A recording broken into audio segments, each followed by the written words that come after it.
Gracias a todos y todas por asistir a esta presentación y por su interés en conocer lo que el INE está haciendo en materia de ciencia de datos.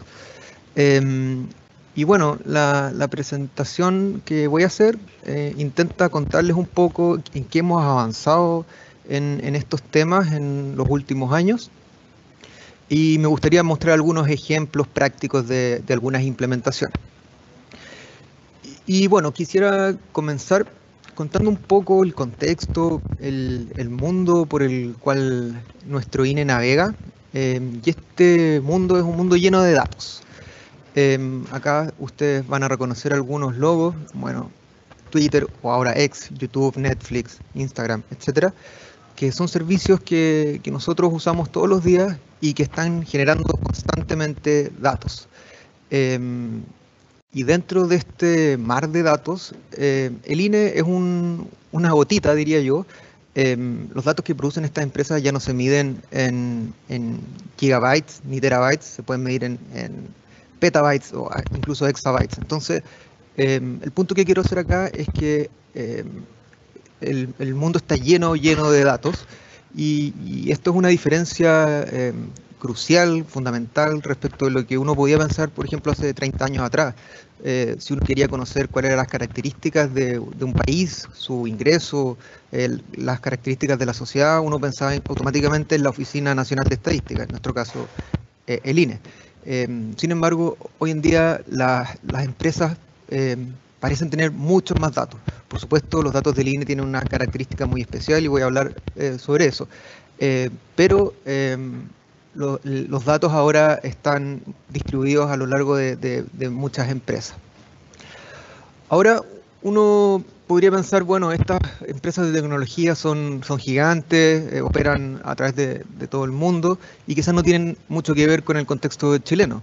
Así que pongo acá algunos casos más de nuestro país. Y aquí hay algunos ejemplos de empresas que producen datos que tienen que ver con fenómenos que el INE mide. O sea, si uno piensa, por ejemplo, en las cadenas de supermercados, aquí hay dos ejemplos solamente, Líder y Unimark, tienen que ver lo que ellos miden con el fenómeno del consumo, que es una materia de estudio de nuestro INE. Si uno piensa, por ejemplo, en portal inmobiliario, hay precios de vivienda, también tiene que ver con cosas que nosotros medimos. El portal trabajando.com tiene información sobre el mercado del trabajo, también es un tópico relacionado con las mediciones que nosotros hacemos en el INE. Entonces, en el sector privado se están produciendo datos que tienen que ver con materias que históricamente el INE estaba encargado de medir.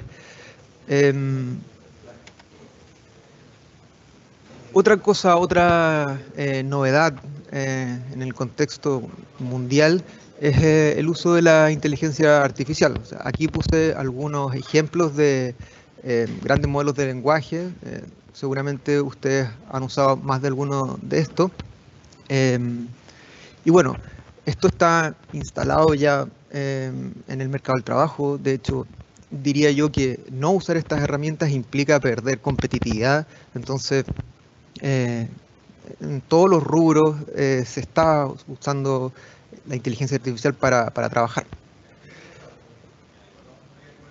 ¿Y qué ha pasado respecto al costo computacional? Esto es muy importante y después espero poder encadenarlo con el resto de la conversación. El costo computacional ha bajado dramáticamente. Lo que estamos viendo acá, bueno, en el eje X es tiempo y en el eje Y tenemos el valor por unidad de terabyte. Entonces uno puede ver que el año 1956 un terabyte costaba 100 trillones de dólares. Obviamente que esto es una estimación porque en ese entonces no existía la capacidad para tener ese almacenamiento. Y eso es lo que hubiese costado si es que alguien hubiese querido construir esa capacidad.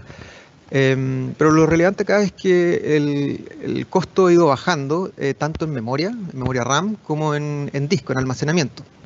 Y hoy en día, bueno, este gráfico se podría actualizar, pero incluso si uno lo piensa hasta el 2022, el costo de almacenamiento y de memoria RAM está accesible para cualquier usuario. Yo puedo tener un computador con capacidades bastante avanzadas que me permiten procesar una cantidad importante de datos. Y algo similar pasa con el procesamiento GPU. Acá vemos algo similar. Tenemos en el eje X tiempo y en el eje Y la cantidad de operaciones que se pueden hacer por segundo dólar. Cuando uno mide la capacidad de procesamiento de GPU, en general se mide con algo que se llama flops, que son pequeñas operaciones de decimales que son básicamente sumar, restar, dividir y multiplicar. Y uno lo que hace es ver cuántas de esas operaciones puede hacer por segundo y cuánto cuesta hacerlas. Entonces, lo que uno puede ver en este gráfico es que ahora podemos hacer muchas más operaciones por dólar. Para la gente que es aficionada a los juegos de video, bueno, ustedes sabrán que ahora una tarjeta de video Nvidia o AMD es algo que uno puede comprar. En el pasado eso era imposible, y esto es determinante para lo que está ocurriendo en el mundo de inteligencia artificial. ChatGPT o Grok o cualquier otro modelo de lenguaje no sería posible si es que el costo computacional en GPU no hubiese bajado como ha bajado en los últimos tiempos. La gente que diseña o que trabaja en el mundo del deep learning se dio cuenta de que las operaciones de las redes neuronales se pueden procesar en paralelo de manera muy eficiente con GPU. Y eso hizo posible que pudiéramos tener modelos entrenados con muchos datos, y por ende podemos tener cosas como GPT y otros modelos similares. Entonces, ¿qué significa esto? Tenemos muchos datos, tenemos un abaratamiento dramático del costo computacional, y eso significa que hoy en día una persona con ciertas habilidades en su casa, que tenga conexión a Internet, pueda hacer cómputo de millones de datos y generar estadísticas, incluso pensando en el mundo entero. Aquí yo traje un ejemplo de Google Earth Engine, que es una herramienta de Google que me permite conectarme a satélites, por ejemplo Sentinel 1 o 2, MODIS, etc. Descargarlos, procesarlos y generar estadísticas. Por ejemplo, puedo estudiar fenómenos agropecuarios, fenómenos sociales, etcétera, pobreza.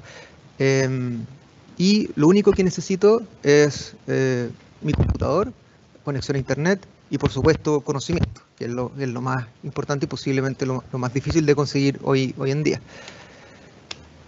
Entonces, lo que en el fondo les comento este contexto porque las oficinas nacionales de estadística, y en nuestro caso del INE, de alguna manera tienen que adaptarse a esta nueva realidad. Hay muchos datos allá afuera, hay gente capaz de procesarlos porque la infraestructura ha disminuido su costo. Y uno podría plantearse qué significa exactamente adaptarse. El INE tiene ciertas particularidades. Los datos que nosotros producimos tienen la exigencia de tener una alta calidad. Los datos que están allá afuera y que yo les comenté no necesariamente cumplen con ese estándar de calidad. Entonces uno realmente puede preguntarse esto, y en los minutos que vienen voy a tratar de abordar esta pregunta que no es fácil de responder, pero me gustaría lanzar algunas ideas que han guiado nuestros pasos en los últimos años. Entonces me gustaría hablar de las encuestas por muestreo. Cuando uno piensa en el INE, quizás mucha gente puede pensar, o se le viene la imagen a la mente de una persona encuestando. Obviamente el INE es más que encuestas. Tenemos censos, hay infraestructura estadística, hay trabajos geográficos, pero mucha gente podría pensar que las encuestas por muestreo es una tarea fundamental del INE, y efectivamente lo es. Hay muchas operaciones que están basadas en esta tecnología, que es una tecnología de recolección muy robusta. Voy a avanzar un poco.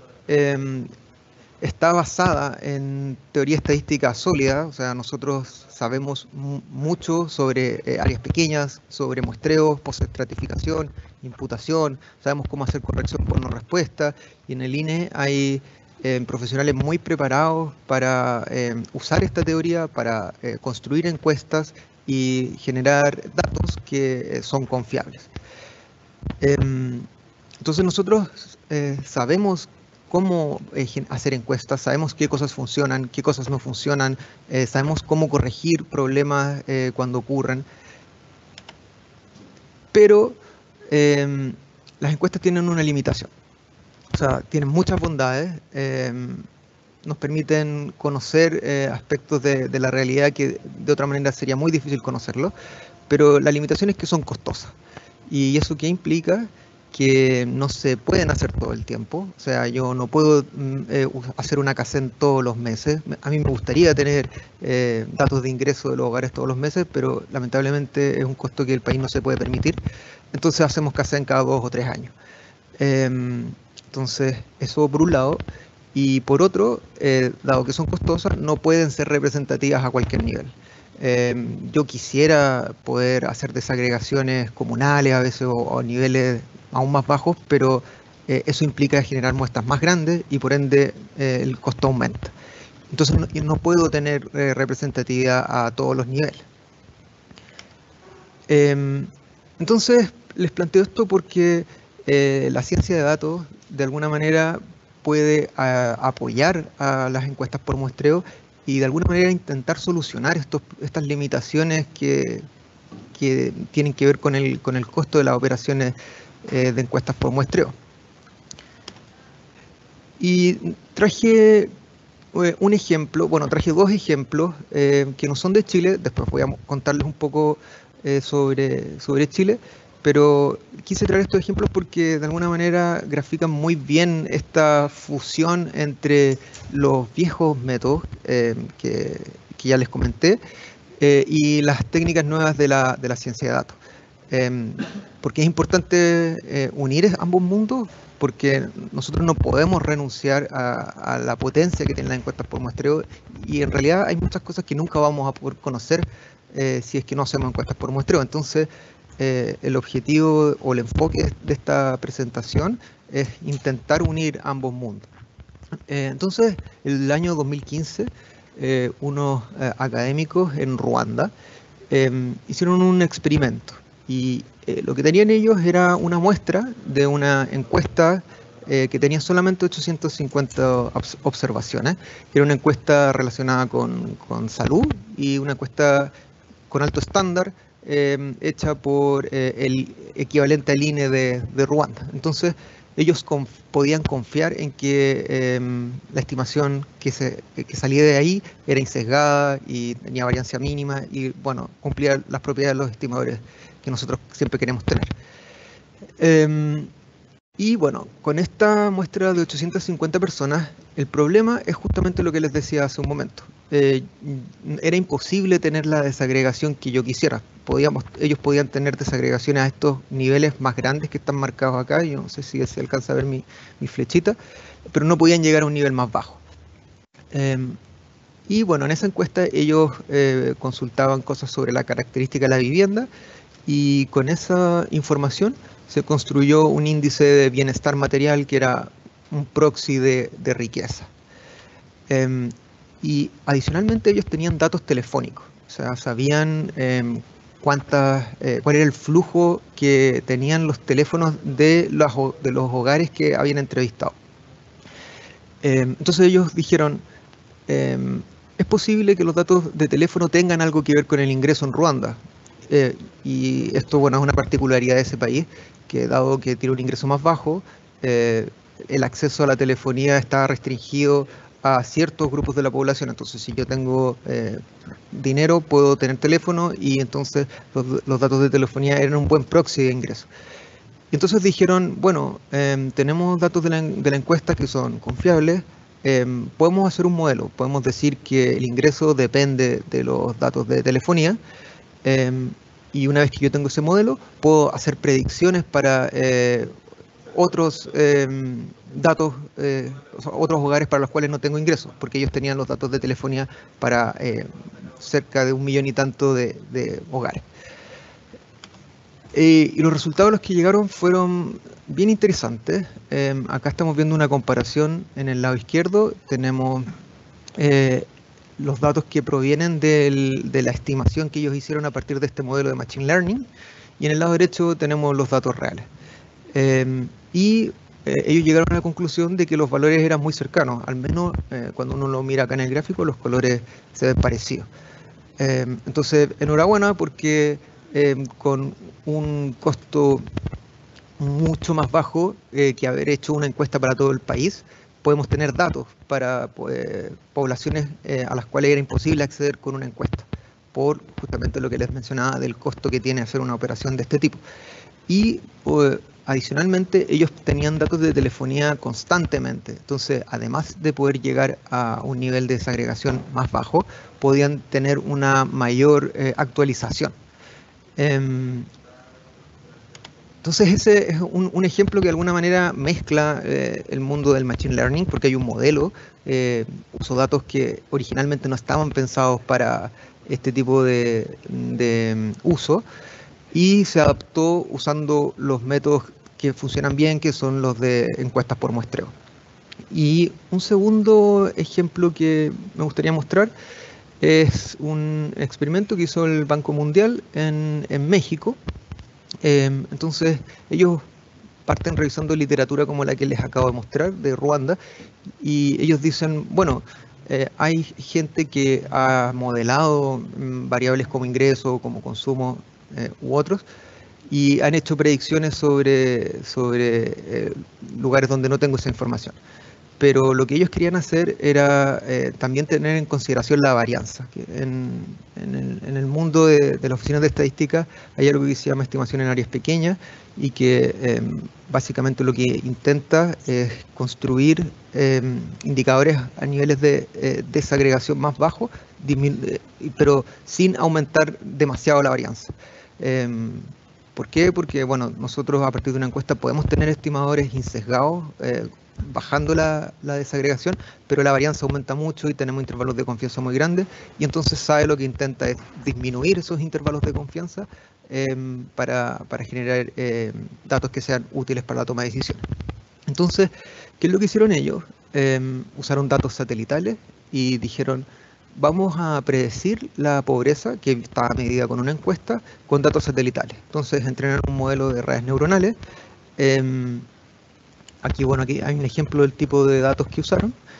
Y entonces vamos a hacer que ese modelo prediga, y las predicciones entraron en un modelo SAE, que es un modelo econométrico que se usa para hacer justamente lo que les mencionaba recién, que es generar indicadores que tienen una parte sintética y otra que no es sintética para disminuir la varianza cuando bajo de desagregación. Entonces, de alguna manera, de nuevo, vemos esta combinación entre el mundo del Machine Learning, que uno lo asocia a la ciencia de datos, y el mundo de la estadística, si uno quiere llamarlo más tradicional, como SAE. Entonces, bueno, estos son dos ejemplos que a mí me parecen bien inspiradores en el sentido de que nos marcan una ruta. Uno lo que debiese hacer es justamente apoyarse en el conocimiento sólido de la estadística y tratar de sumar estas nuevas fuentes de información que no han sido creadas realmente para producir estadísticas oficiales, pero que pueden ser muy útiles si es que uno hace ciertos trabajos de procesamiento.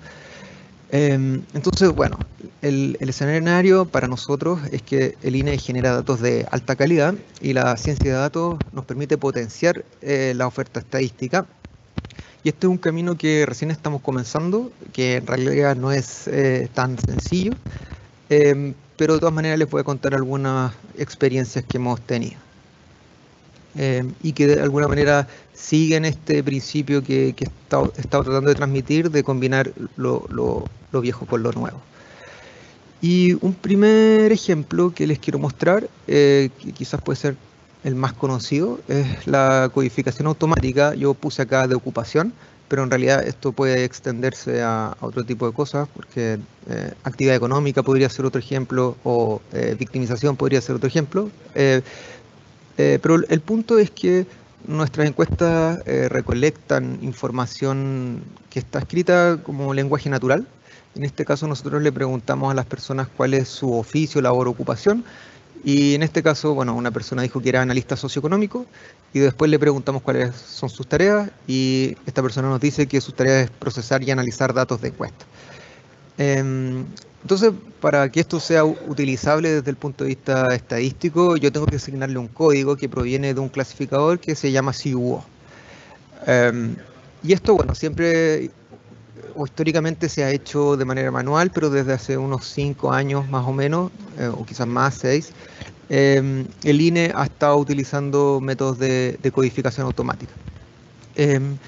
¿Y qué es lo que nosotros hemos hecho en el equipo? Bueno, tenemos datos históricos que están etiquetados, es decir, tenemos este par oficio tarea y asociado a un código, y entonces entrenamos un modelo basado en Deep Learning que tiene una primera capa que se llama Word Embeddings, que nos permite mapear palabras a vectores, y estos vectores no puedo entrar en detalle porque no me daría el tiempo, pero la idea básica es que estos vectores son capaces de capturar el significado de las palabras. Entonces, si yo comparo el vector perro con el vector lobo, probablemente estén cerca, pero el vector perro con el vector mesa van a estar alejados.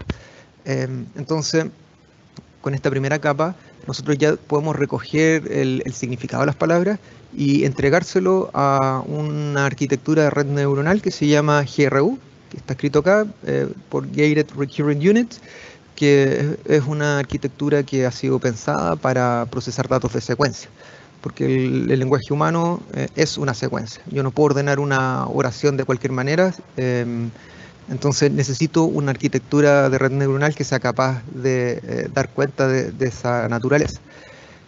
Y bueno, entonces entrenamos un modelo y generamos una solución interna para el INE, pero a poco andar nos dimos cuenta de que varias encuestas en el INE podrían usar la misma solución, y luego pensamos, ¿por qué no llevar esto a los usuarios, a la gente que se vincula al INE? Y entonces, ¿por qué no aprovechar esta solución y abrir una API para que el resto de las personas pueda usar esta herramienta? Así que, bueno, acá está hay una captura de una parte de la página del INE que contiene el tutorial para usar esta API. Creo que va a quedar más claro acá. Yo a esta API le puedo entregar texto. Por ejemplo, le puedo decir que hay una glosa que es manipulador de alimentos, prepara colaciones.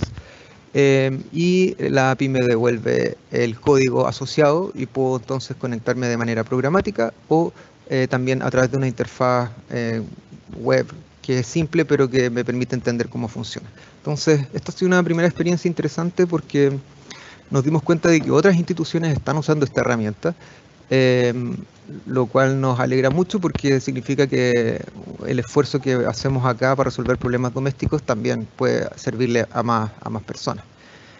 Un segundo ejemplo tiene que ver con luces nocturnas. Yo les comentaba recién sobre los modelos SAE. Entonces, hay un equipo en el INE que se llama CIE, que está encargado de hacer estos modelos SAE, y esta experiencia específica tiene que ver con victimización. Ellos querían generar un modelo SAE para tener estimaciones más desagregadas para el fenómeno de la victimización. Y ellos nos pidieron recolectar datos de luces nocturnas que provienen de los satélites. Entonces, nosotros nos conectamos a Google Earth Engine, tenemos una grilla que está acá dibujada, que en el fondo divide la Tierra en cuadraditos del mismo tamaño, y nosotros descargamos entonces la información para cada uno de estos cuadraditos, hacemos un procesamiento en cuyos detalles no voy a entrar, pero básicamente tenemos un dato para cada una de estas celdas, y eso es lo que nosotros le entregamos después al equipo del CIE para que puedan usarlo en un modelo SAE. Y un tercer ejemplo que quisiera compartir con ustedes, yo le puse acá visión computacional, y esto no tiene tanto que ver con estadísticas, sino que con apoyar a las áreas de soporte de negocio que están dentro del INE. O sea, el segmento de negocio, nosotros en general trabajamos para el segmento de negocio, pero el segmento de negocio no existe sin el soporte. Entonces, la subdirección administrativa nos pidió ayuda para el siguiente problema.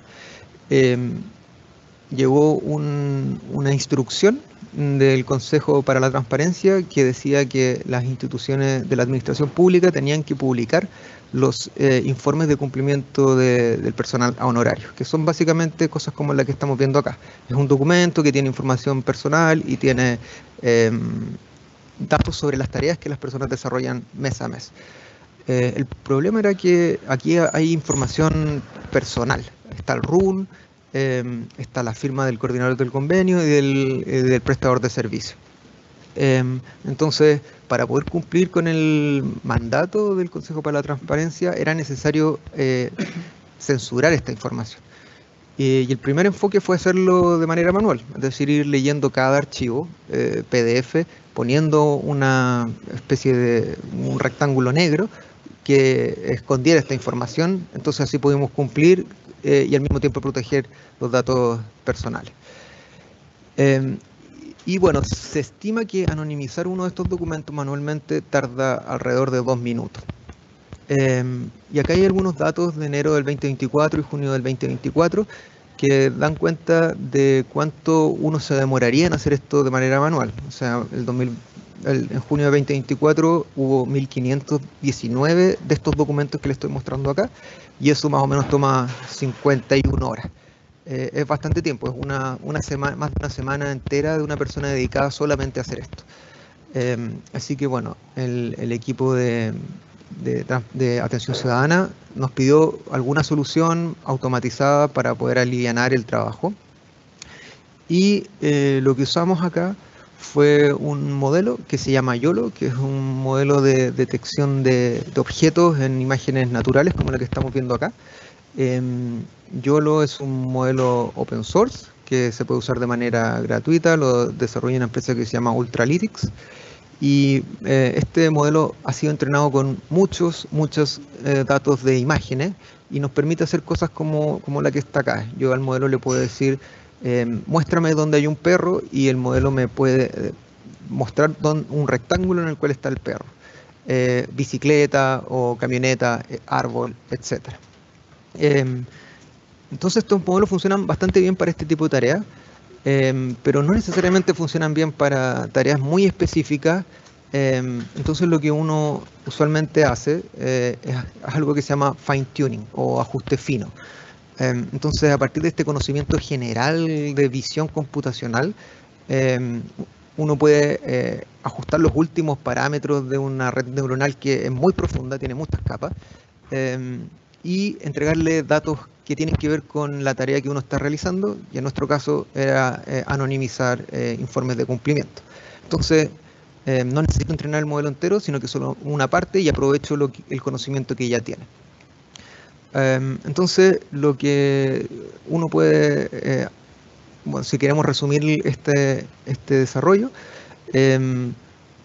tenemos un input que son informes que están sin anonimizar, pasan por una aplicación que anonimiza, y finalmente hay una aplicación que devuelve un correo en el cual le dice al usuario o usuaria que hay informes dudosos, informes que no están procesados e informes innominados. Y esto se ve más o menos así. Los usuarios entran a esta aplicación, que ahora está funcionando dentro del INE, le ponen un correo, ponen un archivo, que en general es un zip, y la aplicación les devuelve archivos como los que estamos viendo acá. Es decir, la información que inicialmente estaba ahí a la vista, ahora está anonimizada, y esto se hace sin necesidad de ningún tipo de trabajo manual. Y bueno, creo que me queda tiempo, sí, todavía me queda tiempo. Quisiera compartir también una experiencia que ahora no tiene que ver mucho con Machine Learning. Los ejemplos anteriores sí tenían que ver con aprendizaje automático. Pero de todas maneras me parece interesante porque la ciencia de datos es más que inteligencia artificial o modelos de Machine Learning. Se trata de generar soluciones a partir de datos que inicialmente no estaban pensados para el uso que uno le puede dar. Y bueno, en el INE existe una aplicación que se llama Survey Solutions, que es el sistema que las encuestas de ovarios usan para hacer recolección para las encuestas. Entonces, además de los datos que se recolectan, existe algo que se llama paradatos, que básicamente guardan los eventos que ocurren durante la recolección. Y esos eventos pueden ser, por ejemplo, ingresar una respuesta, borrar una respuesta, asignar una encuesta, desasignarla, etc. Entonces, cada evento se va almacenando en una base de datos y uno puede trabajar con esa información y tomarle el pulso al trabajo de campo e ir viendo qué está ocurriendo, entre comillas, tiempo real. Digo entre comillas porque siempre hay un desfase de tiempo, pero podemos ir siguiendo muy de cerca qué es lo que está ocurriendo. El desafío acá es procesar una gran cantidad de datos de manera eficiente y rápida. Una encuesta normal en el INE puede tener entre 60 o 200 millones de registros como lo que estamos viendo acá. Entonces son varios gigas de información que uno tiene que mover rápidamente para que esto sea accionable. O sea, yo quiero que esta información sirva para tomar decisiones mientras ocurre la recolección, no para entender qué es lo que ocurre. Es distinto hacer un análisis a posteriori, en donde efectivamente yo puedo entender qué es lo que ocurrió y quizás hacer cosas la próxima vez para poder subsanarlas, pero lo interesante acá es poder ir tomando decisiones en tiempo real. Y bueno, entonces generamos una arquitectura que tiene esta herramienta. Esto es un poco más técnico, pero quizás a alguien le pueda interesar.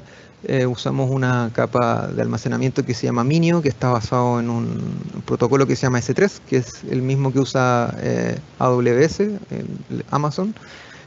Hay un motor de base de datos que funciona de manera distribuida que se llama Hive, y nosotros nos conectamos a Hive a través de una herramienta que se llama Trino, que nos permite hacer consultas SQL y un poco abstraernos del lenguaje propio de Hive, que se parece a SQL pero que no es SQL. Entonces, este stack tecnológico nos permite mover datos muy rápido, desde Survey Solution hasta tableros que nosotros disponemos a nuestros usuarios finales. Y nuestros usuarios finales pueden ver cosas como la que estamos viendo acá. Por ejemplo, acá tenemos en el eje X preguntas del cuestionario, y tenemos en el eje Y el tiempo de respuesta para esas preguntas, el tiempo promedio. Y esto es bien interesante porque hay preguntas que tardan mucho más que otras, y a partir de eso uno podría empezar a sacar conclusiones o hacer cosas. Por ejemplo, uno podría preguntarse por qué esta pregunta está tardando tanto si en realidad es simple. Entonces quizás algo ocurre, quizás la pregunta no se entiende bien, quizás es difícil hacerla durante el contexto de entrevista. Y por tanto yo puedo dar instrucciones o incluso cambiar el cuestionario si es que eso fuese necesario. Podemos ver también la cantidad de respuestas por entrevista según recolector. Entonces acá uno puede ver una distribución, y entonces hay entrevistas que tienen, o sea, encuestadores que tienen menos respuestas y otros que tienen más respuestas. Y en el lado derecho podemos ver el tiempo. Entonces hay encuestadores que en promedio tardan más y otros encuestadores que tardan menos. Esto es simplemente una pequeña muestra porque los tableros tienen mucha más información. Yo puedo ir a hacer un zoom a un encuestador específico y ver cuántas encuestas ha hecho por día, cuánto se ha demorado, cuáles son las preguntas en las cuales se ha tomado más tiempo, etc. Pero bueno, esto ha resultado bastante interesante porque estamos pudiendo explotar estos paradatos y tomar decisiones antes de que termine la recolección. Y bueno, ya un poco para ir terminando, quisiera contarles sobre algunos desafíos de mediano, incluso quizás corto plazo. Acá estoy mostrando un fenómeno que se llama data drift en inglés. Si uno lo traduce es como deriva. Quizás no es tan buena la traducción, pero lo relevante acá es que uno entrena un modelo de Machine Learning con ciertos datos. Entonces, la promesa en el fondo es que esos datos se van a parecer o se parecen a los que van a llegar en el futuro y sobre los cuales yo quiero hacer predicciones. Si eso se cumple, entonces las medidas que yo calculé a partir de mi set de testeo van a reflejar efectivamente el rendimiento que el algoritmo va a tener cuando esté en producción. Pero la vida es más compleja que eso porque los datos pueden ir cambiando. Entonces, si es que los datos que están llegando empiezan a distanciarse de los datos que yo originalmente usé para entrenar, voy a tener un problema. Porque mi algoritmo aprendió con cierta información y ahora le está llegando otra, y entonces las predicciones no necesariamente van a ser las que yo estimé que iban a ser. Y existen diferentes tipos de derivas. Por ejemplo, si uno piensa que los datos primero eran estos rectángulos azules, de repente podrían saltar y convertirse en rojos. Eso es un problema. O podría haber algo que es como que va cambiando de a poco. Entonces primero hay un cambio y vuelvo a la situación original, después el cambio aumenta, vuelvo hasta que el cambio ya se concreta. En el cuadro de abajo a la izquierda el cambio es un poco más gradual, o también podría tener cosas estacionales. Es decir, tengo una situación en azul que es, entre comillas, normal, después cambié una temporada y después volví a la situación inicial. Entonces, esto significa que yo tengo que estar monitoreando los modelos porque no necesariamente las predicciones que funcionaban bien al inicio van a funcionar bien para siempre. Y estamos trabajando en un proyecto que justamente busca esto.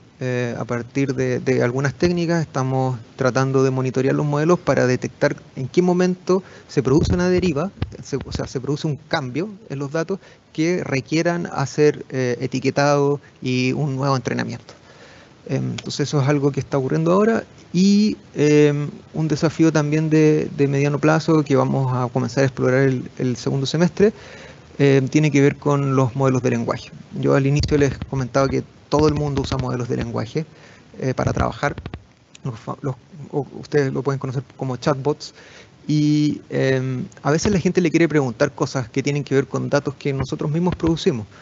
Aquí hay un ejemplo que yo generé a partir de Gemini, pero esto se cumple también para otros chats, y le pregunté el PIB per cápita de Chile en 2020, y bueno, me respondió algo, me dice $13.163, y después quise tener una conversación un poco más larga, y le dije, quiero el Producto Interno de Chile para el año 2020, y me contestó algo. Después le dije, dame el valor en dólares, y después le dije per cápita, y si ustedes se fijan acá, el valor es 13.088, que es distinto al que me había dado en un inicio.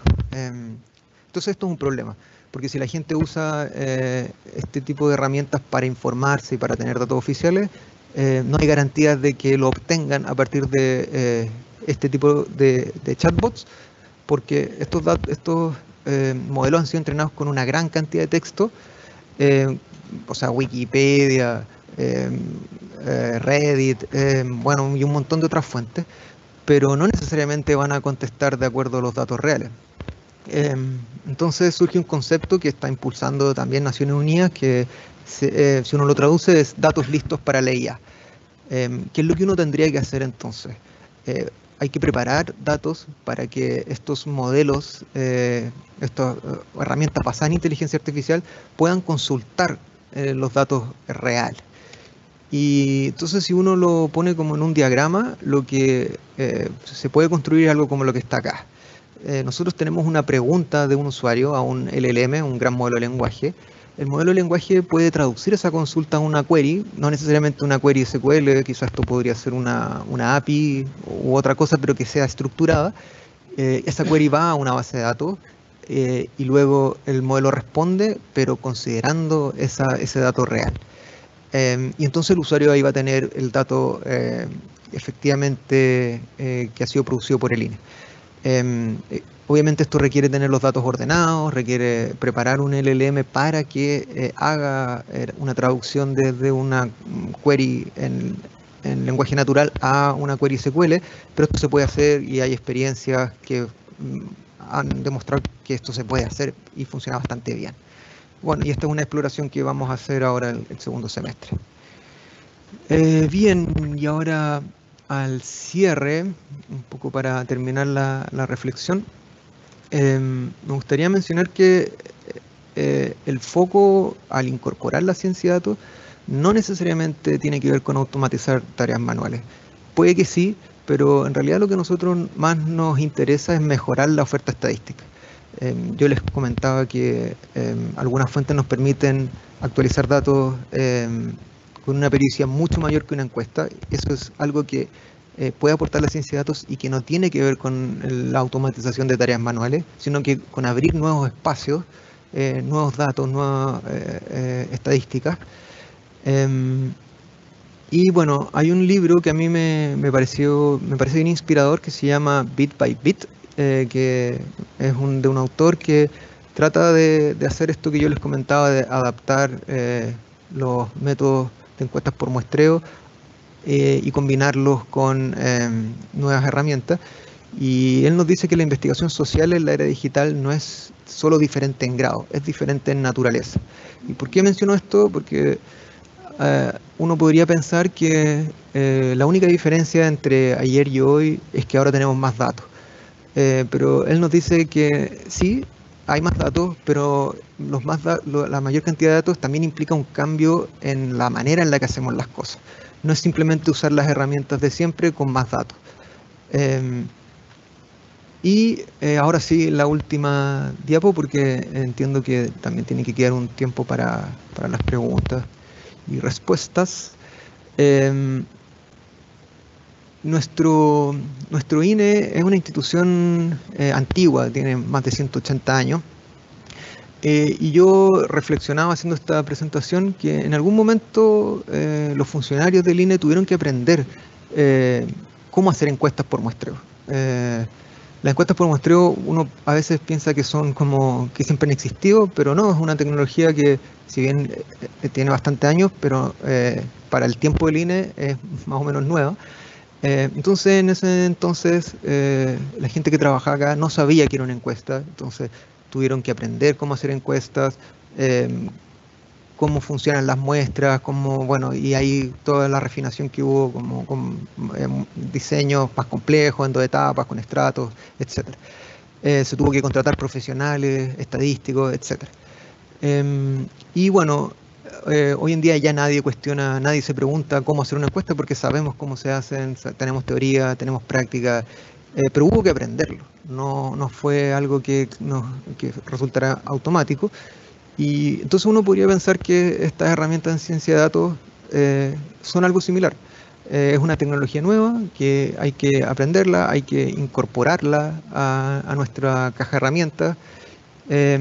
Y por eso yo digo que las encuestas de ayer es la ciencia de datos de hoy. Y en realidad lo que nosotros queremos, y espero que se logre ilustrar en esta combinación de imágenes, es que queremos mezclar los dos mundos. Eso es lo que guía nuestro trabajo, al menos en el área de ciencia de datos.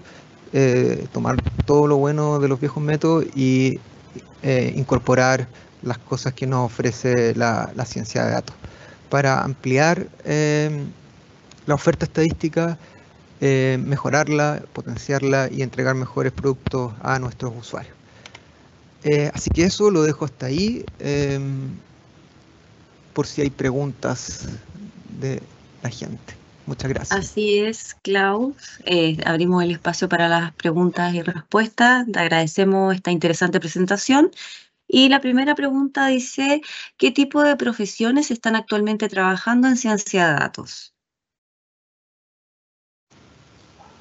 Sí, es una pregunta interesante. Bueno, voy a decir un cliché, pero detrás de los clichés siempre hay algo de verdad. Entonces, creo que nos ha favorecido mucho tener perfiles diversos. Nosotros ahora en el equipo, bueno, hay profesionales de sociología, de economía, de física, estadística, y eso creo que ha servido bastante para mirar los fenómenos con distintos enfoques. Tenemos gente bueno, que por supuesto sabe de estadística, pero también un colega geofísico sabe de cosas que tienen que ver con ciencias de la Tierra, entonces es más cercano al mundo de las imágenes satelitales. Entonces, respondiendo a la pregunta, esos son los perfiles, son bien variados y, y además, bueno, como en Chile la carrera de ciencia de datos es más o menos nueva, la Católica tiene una carrera que tiene, probablemente ahora están saliendo los primeros egresados, pero no hay profesionales formados en ciencia de datos, entonces la gente que ha aprendido lo ha hecho de manera autodidacta. Y eso significa que uno puede encontrarse con perfiles muy diferentes que han llegado a esta disciplina, desde las humanidades, desde las ciencias exactas. Entonces uno tiene que estar abierto a distintos perfiles. Eso podría comentar. Perfecto. Muchas gracias, Clau. La segunda pregunta dice, ¿están optando por herramientas de Open Search o pagadas? Ya, sí.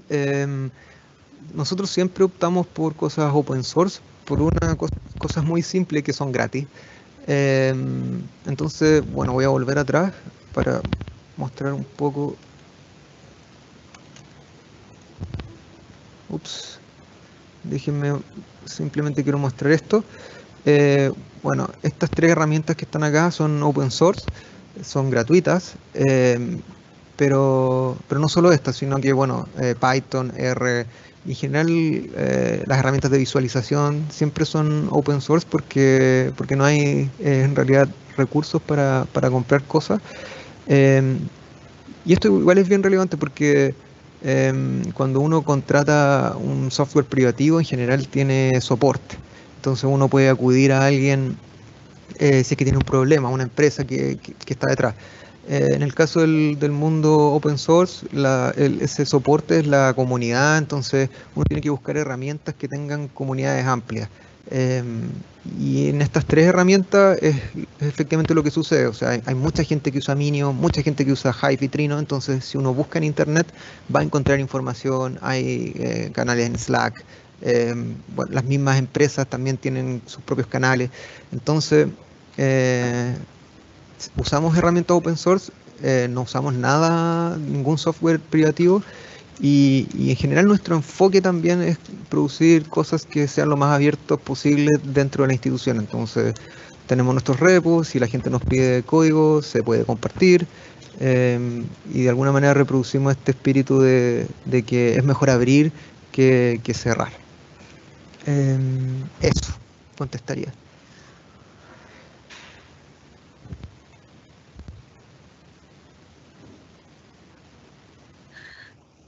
Muy bien, muchas gracias, Klaus, por tu respuesta.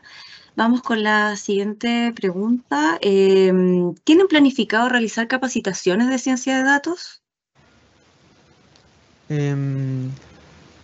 Tenemos tenemos sí, o sea, capacitaciones en sí no, pero lo que sí tenemos proyectado es hacer un ciclo de charlas que debiesen comenzar el segundo semestre y que van a tratar un poco sobre las cosas que yo aquí mencioné muy rápidamente. Entonces van a ser cinco eventos y en uno vamos a ver procesamiento de lenguaje natural, en otro vamos a ver procesamiento de imágenes, monitoreo de modelos y procesamiento de grandes volúmenes de datos enfocados en registro administrativo.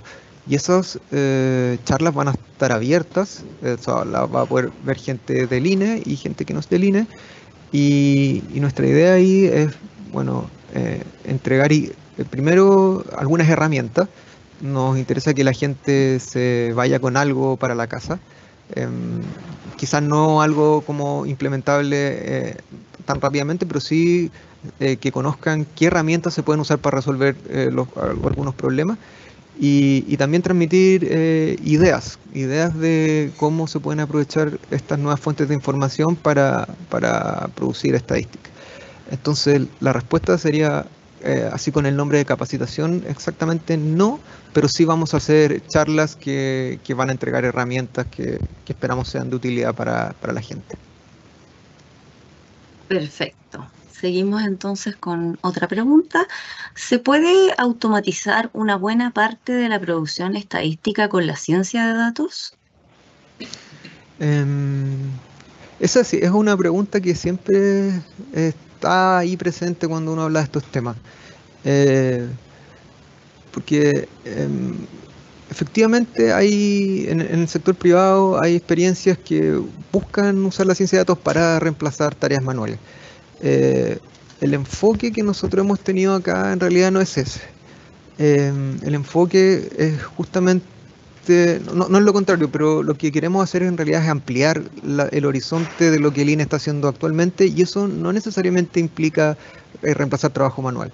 De hecho, queremos usar la automatización, pero para hacer cosas nuevas, no para reemplazar lo que se hace de manera manual. Ahora, efectivamente hay algunas tareas que de alguna manera reemplazan el trabajo manual, como la codificación automática, uno lo podría pensar así.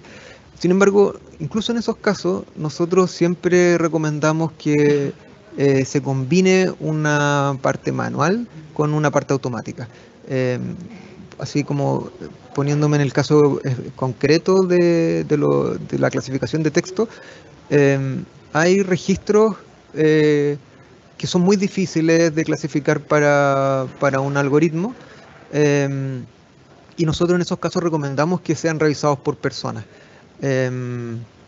porque la tecnología tiene límite y nosotros como institución tenemos el mandato de producir estadísticas de alta calidad, y entonces es mejor destinar recursos manuales a equivocarnos con un modelo automático. Entonces, respondiendo a la pregunta, la verdad yo diría que no podemos automatizar gran parte del trabajo del INE, y tampoco es la idea, sino más bien ampliar la capacidad que actualmente tenemos. Perfecto. Seguimos con otra pregunta. ¿Se incentiva el uso de ciencia de datos en todos los equipos del INE? Esa es una pregunta bien interesante. Voy a aprovecharla para hacer una reflexión, quizá hay un comentario. Nosotros hace un tiempo hicimos una consulta a varias oficinas de estadística para saber cómo era el modelo de ciencia de datos. Estábamos recién partiendo y queríamos tener algunas referencias de cómo se implementaban estos equipos en las oficinas de estadística. Y lo primero que algo que llama bastante la atención es que no habían equipos de ciencia de datos. En más de la mitad de las oficinas de estadística a las cuales dirigimos la consulta nos respondieron que no tenían un equipo específico de ciencia de datos, que ya es un dato relevante. Y en los que sí tenían un equipo de ciencia de datos, habían dos modelos. Un modelo que era, nosotros lo llamamos centralizado, en donde había una unidad muy potente de ciencia de datos que funcionaba con una lógica como de clientes. Entonces llegaban los equipos a consultarles sobre el desafío, y los equipos de ciencia de datos que tienen esta estructura respondían a esos requerimientos en la medida que podían. Entonces el conocimiento de la ciencia de datos estaba encapsulado en ese equipo que, por cierto, son muy potentes.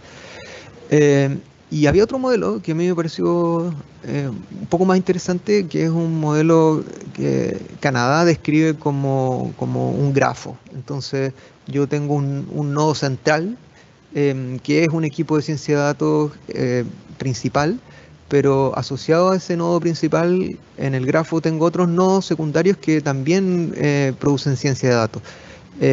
Y entonces significa que los equipos de negocio pueden tener asociados unidades más pequeñitas de ciencia de datos, pero que siempre están en conexión con el nodo central. Entonces, de esa manera, el conocimiento se distribuye y abre espacio para que cada equipo cree sus soluciones.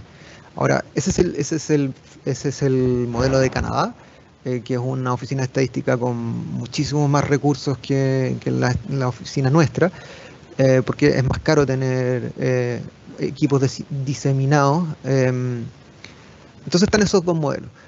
Y ahora sí, para responder la pregunta, mencionarlo recién para tener un poco de contexto, lo que nosotros promovemos es entregar capacidades. Entonces, cuando un equipo se acerca a nosotros, tratamos de forzarnos en que las capacidades se transfieran, por una cuestión práctica y también por una visión más estratégica. La visión más pragmática es que nosotros no podemos hacernos cargo de mantener todas las soluciones. De alguna manera tenemos que traspasar la responsabilidad y eso no es fácil, pero es lo que nos gustaría hacer. Y desde un punto de vista más estratégico, creemos que el conocimiento siempre es mejor que esté distribuido a que esté centralizado. Es mejor que haya más gente capacitada, y ese ha sido nuestro enfoque. Hacemos muchas capacitaciones. Una parte importante de nuestras actividades tienen que ver con capacitar. Y entonces, respondiendo ahora sí la pregunta, creo que sí se incentiva el uso de la ciencia de datos, pero por cierto nos falta bastante. Perfecto. Y vamos con la última pregunta ya para ser puntuales con el término de esta conferencia. Dice así, ¿el modelo entrenado que han utilizado para protección de datos personales está disponible? ¿Cómo podríamos tener mayor información de su caso de uso para implementarlo? Resulta de mucha utilidad en cuanto se habla de portal de transparencia. ¿Me puedes repetir la pregunta? Dice, ¿el modelo entrenado que han utilizado para protección de datos personales está disponible? Ah, ya. Qué buena pregunta. Voy a volver acá. No está disponible por el momento, pero nosotros siempre hemos pensado que es un proyecto que es muy escalable, porque este mandato del Consejo para la Transparencia no es solo para el INE, es para todas las instituciones, y yo imagino que todas las instituciones deben tener personal contratado honorario. Entonces también podrían requerir una solución como esta. Nosotros en este momento estamos en un proceso de postulación de este proyecto justamente a un concurso, porque creemos que es escalable y nos gustaría muchísimo que otras instituciones se comunicaran con nosotros y de alguna manera idear un plan para que esto sea escalable. Abrir este modelo es sencillo. Lo que sí uno tendría que pensar es cuál es la variedad de documentos que existen dando vueltas. Nosotros tenemos este modelo que está acá, este modelo de informe de cumplimiento, pero posiblemente las otras instituciones tienen otro formato, entonces uno tendría que ver qué tan distintos son. Si son parecidos, probablemente el modelo que tenemos ahora sea capaz de hacer buenas predicciones, pero si no, habría que etiquetar nuevos datos y reentrenar el modelo con estos nuevos formatos.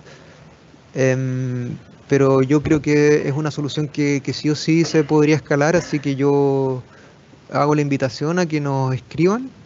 Yo aquí no puse mi correo en la presentación, pero de alguna manera yo creo que nos podríamos contactar y si no pueden llegar por los canales como más formales a través de nosotros, pero estamos muy interesados en conocer otras instituciones que tengan este mismo problema.